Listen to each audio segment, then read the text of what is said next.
like Chinese? Good morning. Okay. So, we're about to get this long conversation about the idea of smicha. We know nowadays people get out smicha, you have permission to judge certain cases in Jewish law. Where that comes from, why that's so is a good question. But according to at least some, the roots of it are from our Gemara. So yesterday we had this question. We'll start from the fourth line of 5a, Hey Amid Aleph. Ibailahu. So we asked that a person who is a gamirna v'savirna, one who is knowledgeable, who learned by a rebbe, and knows how to add his own logic, he can apply logic in different ways. V'nakitna rishusa. So does he need to have rishus or not? Meaning, ibailahu. Kigon ana, for instance, like me, the gamirna v'savirna v'nakitna rishusa. Avalo nakit rishusa dine loy dine. Odilma afagav lo nakit rishusa dine dina. Do you have to get permission? And only when you get permission from the head rabbi of your town is the din, the law, considered a law or not? Meaning, if you go and you do not get permission from the head of the town, we call him the Reish Galusa, he was the head of the city, the head rabbi. If you don't get permission from him, and then you go and rule, is that ruling considered valid or is that ruling considered invalid? So even if you're a knowledgeable person, do you need to get that special permission from him or not? So now, Tashma, let's bring proofs back and forth.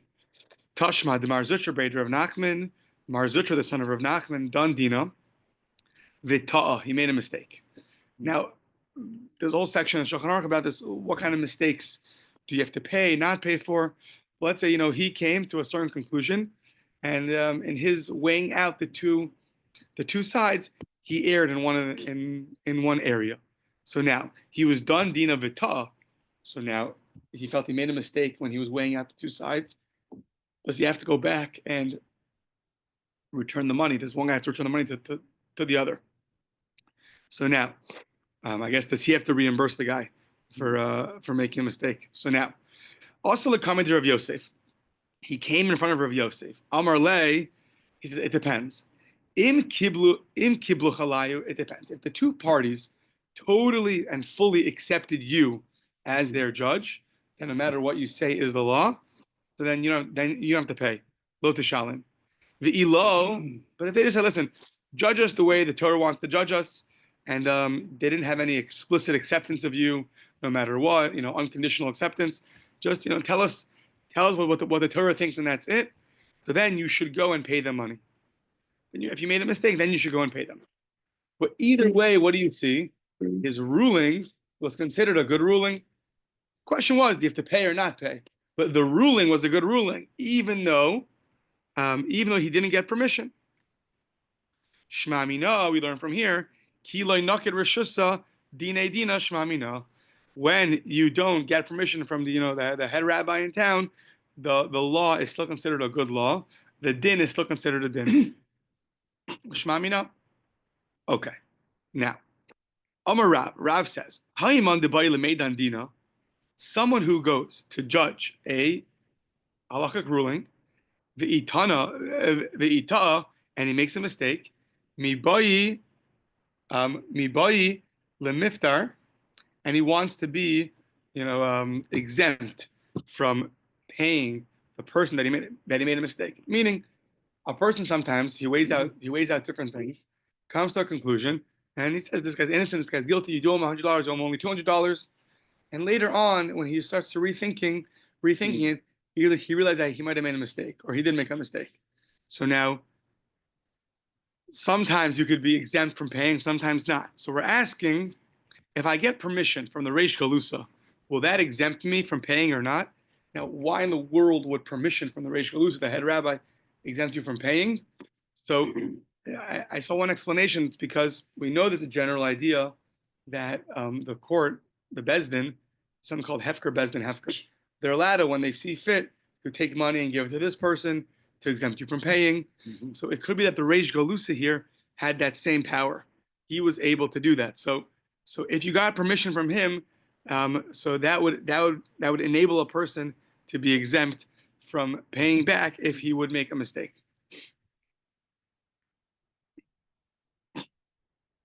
Yeah. Ve'ita mi bay lemifta lishkol rishus mi bay rishkalusa. Similarly, v'chein amar Shmuel lishkol rishusa mi bay rishkalusa. If you want to make sure that even if in the event that you might make a mistake, you'll be exempt from paying, that's going to require a higher level. You can't just judge a case. You have to go and get permission from the higher ups. And since you went down under his jurisdiction, so to speak, therefore, whatever your ruling, whatever your final ruling is final. And even if you think when you were thinking out both sides afterwards, you realize that you might have made some kind of mistake. At the end of the day, if you got permission from him, so then you are exempt. Meaning, you have to know what kind of mistake he's making. If he's just dead wrong, then it's one thing. But it sounds like there's a special kind of mistake which apparently comes up in Daf Lamed Gimel. It's called a mistake in Shikul Hadas. Shikul Hadas is weighing out the sides. So, everyone definitely makes mistakes. And what are you supposed to do? You're hired to, they ask you to judge a case. So you do your best. Now, if a month later you rethink it and you realize, I really shouldn't have factored that in. So sometimes you could be exempt and sometimes you have to pay. Right now we're saying it depends. If you got permission from the head rabbi in town, meaning you sort of went down under his auspices, you're under his bezdin, and therefore he takes responsibility for it, and he exempts you from paying. So, okay. Now, pshita mehacha lehacha mehasam lahasam umehacha lahasam mahani. Okay, so this idea of getting permission from the head rabbi, from the Reish Galusa, so now we understand that within the exile, within Bavel, permission from him helps to exempt you. We also understand if you got permission from the head rabbi in Israel, that's also going to help you in Israel. We also understand if you got permission from the head rabbi in Bavel, and now you travel to Israel and you judge a case there, the permission in Bavel is going to help you. Our question is, if you judge the case in Israel, if you got permission, to judge from the Israeli chief rabbinate, and then you travel over to Bavel, to Babylon, will that exempt you? We're going to prove now that the rabbis in the exile had a higher power, so to speak, than the rabbis in Israel. How do we know this? Let's see. Right. So pshita mehacha lahacha within Bavel, it's good. Mehasam lahasam. So with from the Nasi in Israel to judge in Israel, it's also good. Me hacha lahasam, to get permission in Babylon to judge in Israel is also going to be good. How do I? But yeah. The hacha shevet, here in Bavel, we have the status of a shevet. So we know shevet means tribe. It also means a certain level of rulership, of officership, of rulership. It's called a shevet. So and there in Bavel they're called a mechokek. They're called a mechokek is a lesser form of authority, a lesser form of rulership. How do I know all this? Kedetanya, we learned in the following brisa that one of the blessings that Yaakov gave Yehuda is the following: Lo Yasser Shevet mi Yehuda. The Shevet rulership should never leave the tribe of Yehuda. As we know, kings come from Yehuda. However, not only kings, but even in the exile, the rulers of the cities are also going to be from Yehuda. So even the prophecies going on, not only in Israel, but forever in the future in Bavel or whatever in any exile. So the leaders are all going to be from Yehuda. I saw that the commentaries on the Chumash, they try to explain nowadays, but we don't have that kind of system. How do you fulfill this? How is the prophecy fulfilled? This is a statement. It'll never leave you. So what happens nowadays? 2025, right? 2024 for another week. So how does that work out? Maharal talks about it, others talk about it also. Either way, Lo Yasser Shevet mi Yehuda, you should never remove the authorship, the rulership from the tribe of Yehuda. Who is that referring to? Who is the Shevet? Elu Roshe Golios Shebebavel. These are the heads of the exile in Babylon. Sherodin es Yisrael b'shevet. Literally, they rule over the Jews with a shevet. Shevet calls mean a stick, right? Meaning, it's a way of saying, It doesn't mean only, like they used to do in Russia, whatever, with the whacking with a stick, but it means that, there was a sense of rulership that they would rule over the Jews, b'shevet. Umechokek, yeah? They're translated as a scepter. A scepter. Oh, okay, a scepter. A fancy stick, right? Exactly. That's probably the footnote says. So, so umechokek mi ben raglov, and elu b'nei Bavel umechokek. I mean, how the chance of mechokek also it's a lower form of rulership to engraving. Literally mechokek. Legislator, scholar. Okay. Umechokek mi ben rag. So mechokek, that rulership, scholarship should be between your legs. What does that mean? Elu b'nei banav shel Hillel, those are the grandchildren of Hillel. Shemelamdim Torah ve'rabim, they would publicly teach Torah to the people, and Hillel was the Nasi, and these were his grandchildren. That it was their job to teach Torah in public. But what do you see? That rulership sounds like a higher form than just teaching Torah. I assume it says mi bein ragla, from between the feet, when it's talking about teaching Torah, because that's how it used to be. The person would be standing up, Torah would be sitting down, and it was literally between their feet. So, okay. So they're talking about his descendants. Right, his grandchildren were the teachers of Torah. Yeah, but mi bein ragla, I think they translate as among his descendants. Oh, that's what from amongst his feet means amongst his descendants. Okay, fine. So, yeah. Okay, so fine. So that's that.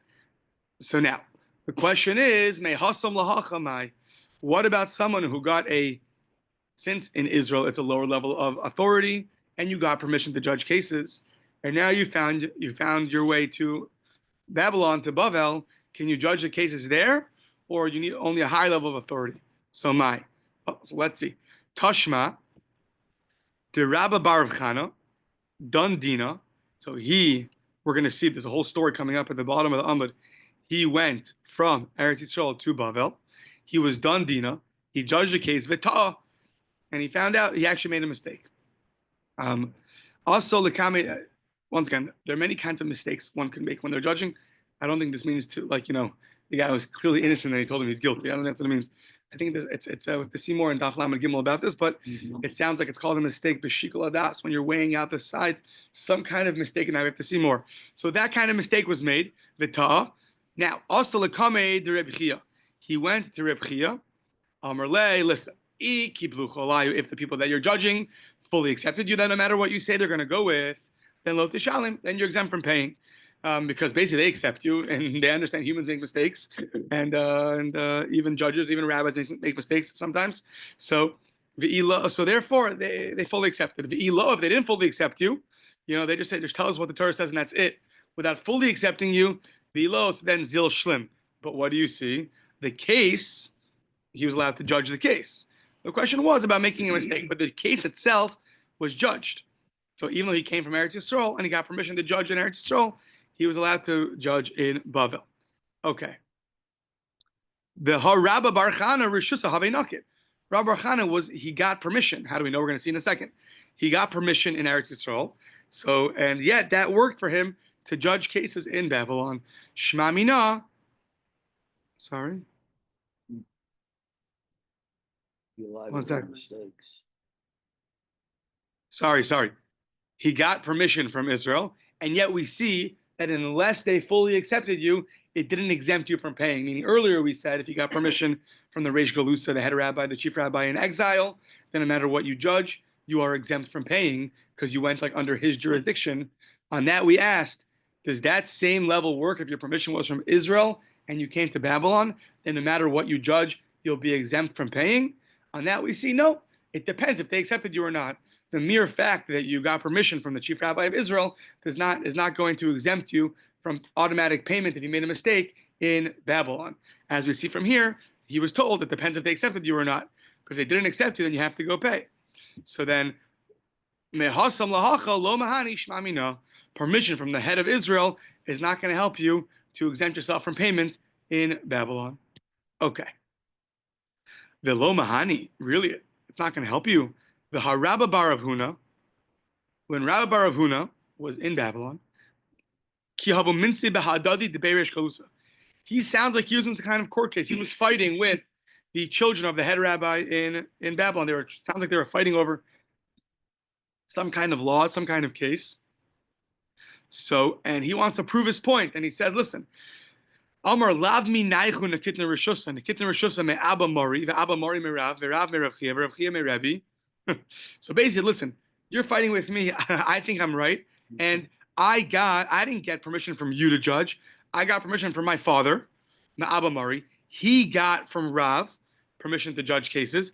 Rav got from Reb Chia, and Reb Chia got from Rebbe. Rebbe was the head rabbi in Israel. So I got permission from them, so I'm not bound to you. Sounds like that permission in Israel would help you even when you're in Babylon, no matter what. And it sounds like they were fighting about does he have to pay or not. And it sounds like he's saying I'm exempt from paying because I got permission from my father, who got from his father, who got from his father, and therefore I'm exempt. Says the Gemara, no, you can't bring that as a proof because maybe he was just a way of speaking. It was just b'milsa de alma hu de okimlu. He was just brushing them off, with general words. Meaning, you don't see in general that they were fighting over a monetary case and therefore he was exempt from paying. They were in some fight, and he said, "Listen, I got permission from his rabbi. Maybe that's just it's general words. It's mili ba'alma. It's not that therefore he was exempt from paying. That much you don't see in the story that he was actually exempt from paying. You just see that he made a statement that he got permission, but you don't see that permission therefore exempted him from paying at all. I guess it's a vague story, so we assumed it had to do with maybe exempt from payment, and we answered no, you don't see that necessarily. Okay. So if it didn't help you, so then if you're going from Israel to Bavel, what do you gain by getting permission to judge cases? Meaning, what do you need this for? If you're in Israel, so it exempts you from paying in Israel. If you're going to Bavel, it's not going to help you in Bavel. You have to get permission from the head rabbi in Bavel to exempt yourself from future payments if you made a mistake in a case. So v'chima achar delo mahani Rabba Barchana. So Rishusa Dinaka Lamali. Why did he go and get permission to judge cases for what? It's not going to help you in Babylon. So you can always answer, well, maybe he didn't know that. But I guess we assumed he knew that. So we answer la'ayaro sa'omdim al hagvulin. It helped for all the countries that are on the borders of Israel, that they follow the laws of Israel and not the laws of the exile. Therefore, if he's traveling and he goes through one of the border cities and a court case comes up, he'll be able to have full menuchas nefesh, he'll be at peace with himself, knowing that whatever he decides, he's not going to have to pay in the event that later he realizes he made a mistake. So it's going to help you for those cities. Okay, now what is this permission? What is permission from a rabbi to judge cases? What is this? Mayu rishusa. What is permission? What is this permission of judging cases? So, ki have nochis Rabbi Barchana leBavel. When Rabbi Barchana was going down to Bavel, he went from Israel to Bavel. So he went to his uncle to get smicha, to get permission. Amar le. So now, before he went, Rabbi Chia told Rebbe. Amar le Rabbi Chia le Rebbe. Rabbi Chia told Rebbe. He said, "Listen, my nephew Ben Achi, the son of my brother, is Yored leBavel. He's going down to Bavel." Now he's asking Rebbe, Yore, can he judge cases of permissible or forbidden? My dairy fork fell into the meat bowl. Those kinds of cases, things that are permissible or forbidden. Can I judge those cases? He says, Yore, yeah, he could. Don't worry, he could. Yadin, like Don Dine Mamanos. Can I judge monetary cases? Yadin, he tells him, Yadin, you could. So he gave him permission to judge any cases involving things that are permissible or prohibited. That's nowadays, when someone has a smicha paper from their yeshiva, so it says on it Yore or Yadin. Yore is permission to judge cases. Usually it's in one area of Yoredeya. Usually it's the kashrus part. It's usually that's like the simplest smicha one can get. Is all the kashrus cases. Yadin is much harder. That's all the monetary cases. Yeah. To get Yadin, that's that takes a lot more work. So and then he asked him, can he be yatir b'choros? We know that a firstborn animal, if it has a blemish in it, so then so that's going to be problematic. in terms of when you shecht it to eat it. And if it doesn't have a blemish, then it'll be good to go. So you have to know what's a blemish and what's not a blemish. So he asked him, Yatir b'choros? He told him, Yatir, yeah. So in 3 areas, Rabbi Chia asked Rabbi for permission for his nephew to judge cases, and Rabbi agreed in all 3. It's interesting why Rabbi Chia needed a Rabbi to do this. Rabbi Chia himself already got permission to judge, which gives you then the ability to give other people permission. Maybe they're both in the same town together. They were co-rabbis in the same town. Mm-hmm. Maybe he was being respectful. I don't know. But Rabbi Chia himself had the power to give it over. But okay, he ran it by Rebbe. And Rebbe said, yes, in these 3 areas, he has permission. Okay. Now. Concerned about being a Nepo. Concerned about what? Being a Nepo baby. A Nepo baby, meaning what? What's a Nepo baby? Nepotism. A nepotism. Oh. Yeah, that's his uncle. Yeah, right. So, good morning, Jared. So, we were just talking about you. No, I'm just kidding. So now, that was one story. Keep it in mind because we're going to have to get through some family history in a second. So that was Rabba Bar Chana, who was the son of Reb Chia's brother. It was his nephew. Okay. Now, next story. Ki Havei Nochis Rav Lebavol. Now we're talking about Rav. When our famous Rav and Shmuel all over the place. Rav went from Israel to Babylon. Amar le Reb Chia le Rebbe. Similar conversation. Rabbi Chia said to Rebbe, Ben Achosi, the son of my sister, Yored leBavel. He's going down to Bavel. Can you give him permission in the following cases? So, by the way, until now we only spoke about getting permission for judging monetary cases, because if you get permission, it's gonna exempt you. Even if you make a certain kind of mistake, you're still going to be exempt from paying. The Gemara is going to ask on the next Amud, what do you need permission for answering kashrus questions? If you know, so you know. Yeah. If you don't know, so you don't know. What is permission? Okay, so that we'll see. Either way, he asked him, Yoreh, can he answer those questions? Yoreh, he could. Yadin, monetary cases? Yadin, he could. Yatir b'choros, can he permit, can he judge cases of what's considered a blemish in a firstborn animal? Oh, Daddy told him, Al Yatir. No, he can't. I gave 2 out of 3. I'm not giving the 3rd. Okay. Now, Ma'ish, now just a technical point before back to our story. Ma'ish Nolemar, how come when Rabbi Bar Chana went down to Bavel, he was called the son of my brother, and when Rav went down to Bavel, he's called the son of my sister? Ma'ish Nolemar de Kakari ben Achi. Well, Ma'ish Nolemar de Kakari ben Achosi. What are you going to answer? Because that was the family. One was the son of a brother, and one was the son of a sister, right? Oh, very good. Good question. Maybe you'll say, Hachi Hava Maisa. That's exactly because that's what it was. One was the son of a sister, and one was the son of a brother. So, but that can't be. Why? The Ha'amar Mar told us, okay, I know, Ivo, 1. V'chana, 2. V'shila, 3. Umarta, 4. Rabbi Chia, 5. Kulhu, they were all brothers. B'nei Abba Bar Acha Karsala Mikafri Havu. These 5 were all the sons of Abba, the son of Acha Karsala, from the town of Kafri. Okay, so now Rabba Bar Chana. Interesting, we always view Chana as a girl's name. Here it's a boy's name. Rabba Bar Chana. So Chana was one of the brothers, right? So now Rabbi Chia was Chana's brother. So Rabba Bar Chana, we understand, it was the son of my brother. The question is Rav. So Rav Bar Achua, Rav Bar Achua Dahave. So what's next? So that was the question. Now, who was Rav? Rav is Ivo. Ivo, another brother of Rav Rav Chia, was Ivo. Ivo was Rav's father. So Chana was Rabbi Bar Chana's father. Ivo was Rav's father, and yet we still refer to Rav as my sister's son. So why did you refer to him as your sister's son when he's clearly your brother's son? Okay, so we said for 2 answers. One answer is Rav Bar Achua Dahave.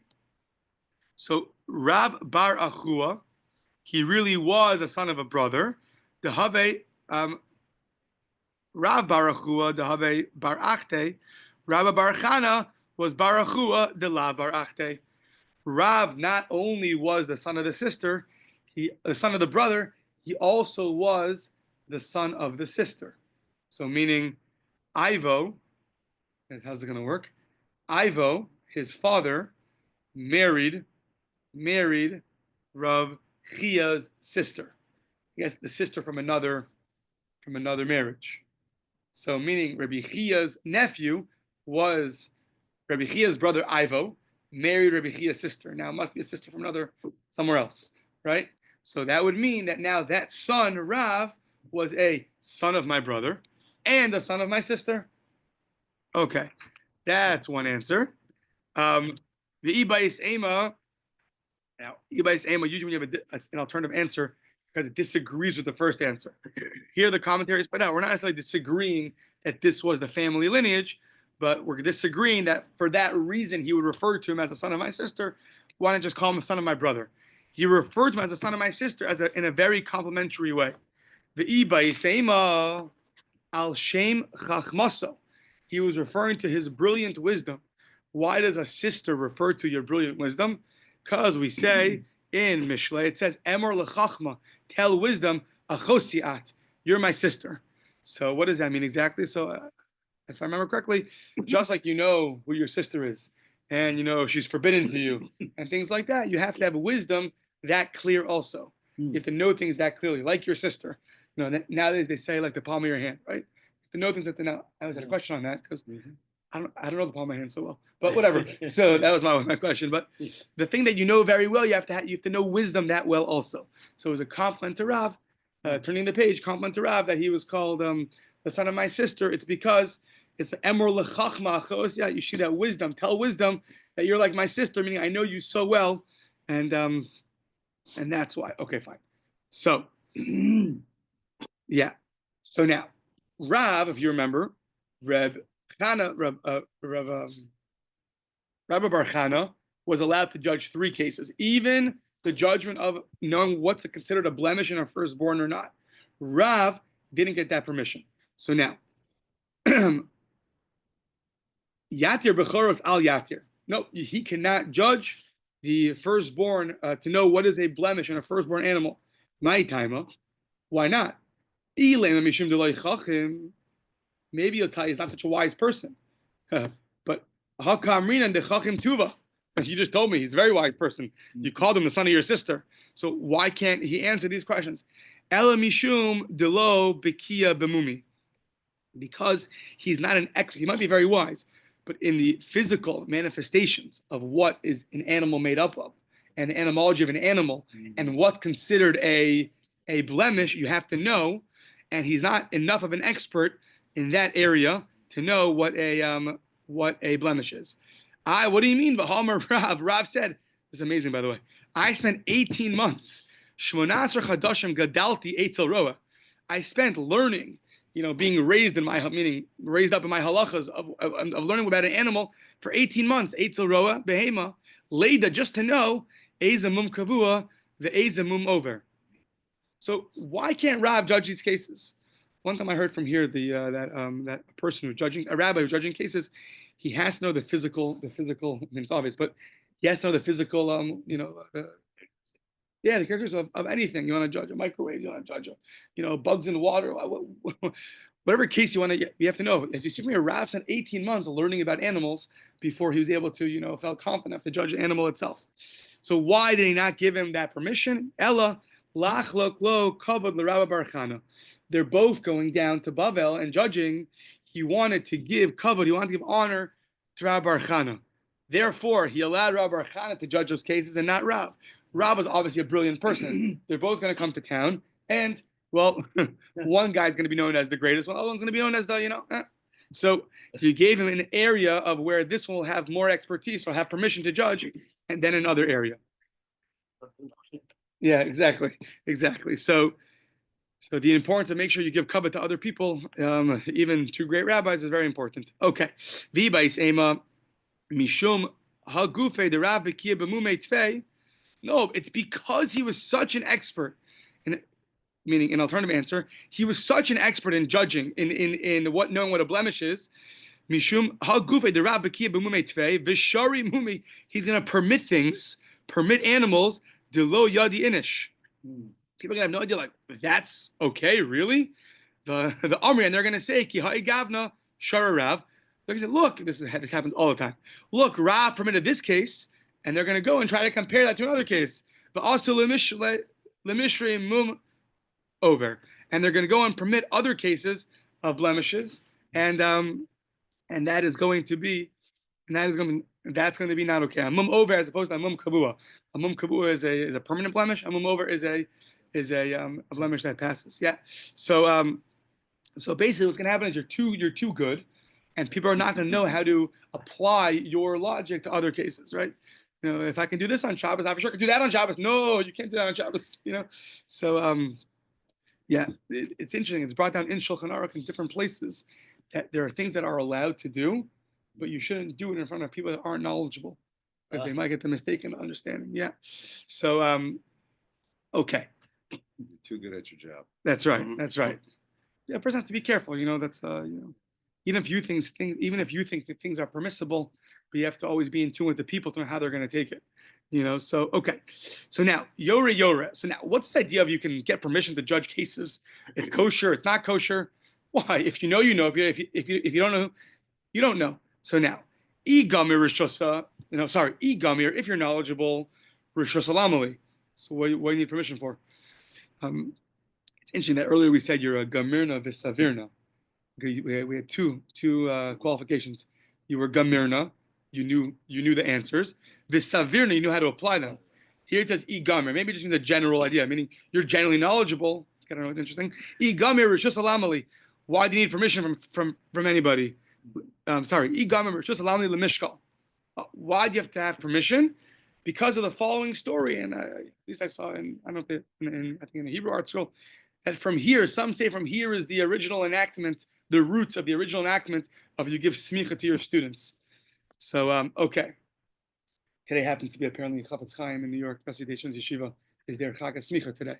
So apropos to today's daf, yeah. So now mishum ma'aseh shahaya, because because of the following very interesting example, therefore, before you go and speak and publicize your laws, get permission from your rabbi. What's the case? The Tanya, a little bit of a long story. The basic idea is going to be that someone went and they misspoke or they misunderstood. People applied the law in an incorrect way, and therefore you have to get permission before you do this. The Tanya, Rabbi went to a certain place. V'ra b'nei Adam, he saw people. Shemakbilan isoseim betuma. They were kneading dough while they were impure. Now, okay, what's wrong with that? Good question. Why can you knead dough that's impure? So one of two reasons. Either they were strict in that area. What do you say? Impure utensil. Yeah. Okay, and therefore what? All right, yeah. Okay, so, and therefore? Okay. Yeah, no problem. So either because in that city they were, I don't know when you utensils, same as dough. They would knead dough bituma while they were impure. Oh, maybe while they were, meaning they would touch utensils and utensils would be impure. Either way, they impurified the dough. So what's wrong with that? Either they're in a city where everyone was very careful about that. So that was the minhag makom, that was the custom of the city. Or they were in Israel where they had to take off challah, right, biblically, and give it to the Kohen. Those things, yeah, that can't be impure. That needs to be pure. One of two reasons they were doing the wrong thing. So now, Amar Lahem, he asked them, why are you kneading dough in an impure fashion? Amrulo, he said, so they said back to Rebbe, Talmud Echad Balakan, we had one student come here, one Torah scholar come here, V'horelanu, and he told us the following, Me b'tzayim ein machshirin, the water of an agam, of a before eggs, of a before a mash, meaning another English word for it, like a meadow, The wetlands. wetlands. Okay, a swamp. We're getting worse in our fancier art school language. Right, non-clean water. Okay, Place where you don't want to do a mikveh. let's just. This is why we all don't work for art school. Yeah, so let's go with the mash. Maybe there are other reasons too, but okay. Maybe tzayim ein machshir. We know that to make something impure, it has to first be touched by water. Any of the 7 liquids impurified. Oh, but a guy came here and told us that the water from the mash, the non-clean water, the meadow, the place that you don't make a mikvah, whatever translation you want to use, all of that, it doesn't render something, it doesn't make something able to receive tumah. It's an exception. So really, it's not true. He said, "Vahu may beitzim darish lahu." If you have the yolk, the white and the yolk of an egg, when it's liquidy, and that touches your dough, and then your impure hands touch the dough, it's not going to become impure, because the egg, the liquid of an egg, does not impurify. So they heard may bitzayim. He said may beitzim. V'to. So vahu may beitzim darish lahu. In husavar may bitzayim kamar. They made a big mistake. They now, a lot of the meadow water they were using, they thought, oh, no problem. And that was terrible. The toe nami bahan, they made another mistake. It says, make kirmayon and make piga, different kinds of, I think, swamps, marshes, rivers, bodies of water, psulin. They said those are puzzle too. Why? Mipnei shehein me bitzayim. Because they are, the Mishnah in Paraduma says, you can't use this water. You can't use this water to mix together with your paraduma. We know there's something called the red heifer. We know the ash of the red heifer were mixed together with mayim chayim, alive water. You would mix it together, and that would be used to purify a dead person, not a dead person, a person who is tamei mace, who got impurified by he touched someone who was dead. I don't know if you can purify a dead person. Ask your local Kabbalist. Okay, so either way, they thought from the fact that by mechatos for a paraduma, you can't use it. So therefore, akshiri nami lo makshiri. Therefore, it also cannot render things susceptible to tumah. Velohi, it's not true. Hasam le'inyan chatos. Ve'inan mayim chayim. It's a special rule by the paraduma. You need live water. You can't go to the meadow. So mayim chayim, you need water from a spring. Yeah, hacha akshuri. But here, to make something susceptible to tumah, akshuri kol hu makshiri. Any little bit of water, any kind of water is fine.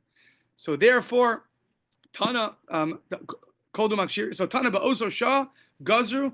They made a decree at that moment. Talmud, a student, al yora, he cannot go and publicize his teachings. He can't rule ela im kain no tel reshos me rabo, unless he gets permission from his rabbi. Because we see what happened. The guy came and he started telling them about Mei B'tzayim, and really it was Mei Beitzim. So therefore, you have to check it by your Rebbe, and he has to, sounds like, test you to make sure you can, sounds from Rashi a little bit like, so you could speak properly. But it's interesting that according to this, okay. So because people are going to misunderstand you, maybe you're saying the wrong thing, therefore get permission from your Rebbe before you go and judge these cases. Okay. Tanchum Brei the Rebbe, Imi Ikla Le Chatar. So Tanchum, the son of Rebbe Ami, Ikla Le Chatar. What, he went to a place called Chatar, right? Mm-hmm. Okay. Yeah, it's a place. Okay. And Darish Lu, and he expounded for them the following. So Mutter Lilsos Chitin Bepesach. You can soak wheat on Pesach. So Amrulo, they told him, Lavra of money dimensur ikahacha. Is hold on, you're telling us you're allowed to then go and soak wheat on Pesach, meaning it's not a problem of potentially getting chametz. We'll see it's only if you crush it right afterwards and don't let it sit there. If you let it sit there, it might become chametz. It's a big problem. But they ask a different question now. How could you say that? Did you not know that Rav Mani Dimensur was here? So there's another rabbi in town, therefore what? So there's two rabbis in town, even better. No, Vitanya, Talmud, a student, is al yora halacha b'makom rabo. He's not allowed to answer a halachic ruling in the place of his rebbe. Different reasons why. It's a level of chutzpah. It's but we'll see. It doesn't only mean if he's right in front of him, right this. Even in the same city. Ela im kein haya rachok mimenu shalosh parsos. You have to be 3 parsos away. Kineket corresponding to the Machane Yisrael, corresponding to when the Jews were in the desert. We had 3 camps: Machane Yisrael, Machane Levi, Machane Kahuna, and it was that amount of space that you had to be farther away. I guess because Moshe Rabbeinu was probably sitting answering questions, where he was. You couldn't answer unless you were 300 parsos away. 3 parsos away. Okay, Amar Lahu, you're right. I'm sorry, Lavadaita. I had no idea that my Rebbe was in town, and therefore I apologize. And I just didn't know. Okay, Rabbi Chia, Chazia Laho Gavri, the Havi Kaiba basic chorus. So that's interesting. Rabbi Chia saw a guy who was in the basic chorus. Okay, therefore what? Amar Le, hello, Lav Ben Ish Ploni Koinata. Your last name is Cohen, your father's name is Cohen. Aren't you the son of a Cohen? What are you doing in the basic verse? So Amar Le, and you're right. Avud Gavra. You're right. I am the son of that guy named Gabe. I am the son of that guy. Gabe Einayim. He sounds like he lifted up his eyes and Have Nas Ein of Begrusha.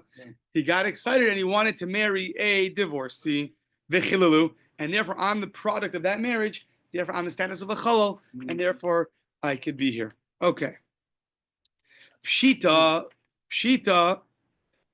lepalga haka'amar. So we just said that you can give smicha, you can split it up, yore, yadin, yadin, but not for bechoros. You can do for kashrus, you can do for monetary cases, and you cannot give him permission to judge cases of a blemish. So pshita lepalga haka'amar, that's fine, demahani. But what about al tanai? Can you only give permission on condition? Meaning, I'm giving you permission for the time being, for like a few hours, a few days, a few weeks, only on your travel, and then you come back and then I take away your permission to judge. Interesting. Like, why would you think not that way? Like, once he's giving you permission, he can do whatever he wants, right? Like what? It's like a probation, right? Yeah, like I don't know. Yeah, it's interesting. Like what that question even is. Why can you give it al tanai? I don't know. I mean, if you think he's worthy to answer questions, so then give it to him. Okay, I don't know what's behind the question, but tashma. The Amar le Rabbi Yochanan le Rav Shaman Hare Ata B'Shuseinu. You're in my jurisdiction. Ad Shetavo Etzleinu.